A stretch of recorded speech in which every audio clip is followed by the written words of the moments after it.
I'm extremely, extremely proud of our team today. This team that we played against Bowling Green, we could not rest for 1 second. We were pushing as hard as we could. We were rebounding as hard as we could.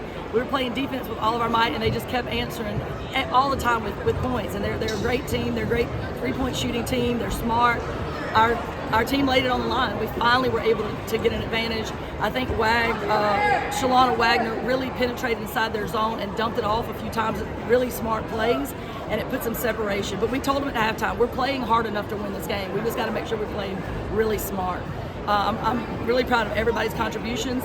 We had 29 second chance points and there's 0. It might be the first time in the history of any game I've ever been in for sure that we ever had a shutout on second chance points, so that was impressive. And Coach, it all came down to the fourth quarter, tie ball game, basically restarting the game, and you guys came out swinging in the fourth. Just talk about how your team was able to stay composed and come out at the end. So we only made 3 small adjustments or emphasized 3 things at halftime, and boy, did they really take to it. They really came out. One of them was on the press, about never being behind anybody on the press, and they really came out and did it, and they stayed focused. And it was Coach Murphy's scout. She did a great job. It's just a great team effort. We just pray for safe travels on the way home. We hope that people meet us back in Trojan Arena next week for 2 double headers. Our men are hot. We're hot. We're both pushing for championships. We need our fans to come help us to bring this home with some more wins. And Coach, there's 2 players I want to talk about specifically. The first one is Shalana Wagner. She was 2 points and 2 assists away from the first ever triple-double in D1 history for Troy. Just talk about what it means. She was struggling in the last game, comes back out, gets her third 10-plus rebound game of the season in front of her hometown crowd. Talk about that. It's really nice because her family's here from Detroit. This was an easy trip for them. Her brothers, her mom, nephews, nieces, everything.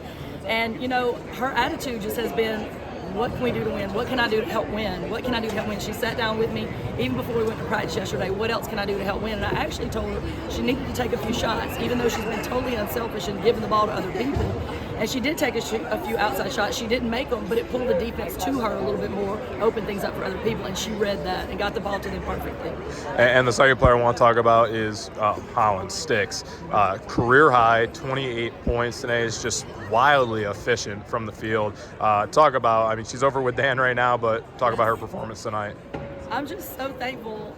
Her effort and her want to win the championship for Troy is on another level, and we need this confidence going back to finish up conference play because we didn't leave on the best note in our last conference game, and it seems to not have rattled her confidence, but we needed this to get in flow and to realize what a player she is, and people really have to guard her and maybe double team her. And Coach, you just talked about it, and I know Dan asked the same question. You guys won 2 straight, were Christmas Classic champions, and then you guys rattled off a bunch of wins in conference play, gave you a spark. Do you think this will give you guys a good spark going back to conference play? We certainly hope so. Thank you. Nope. Go Trojans.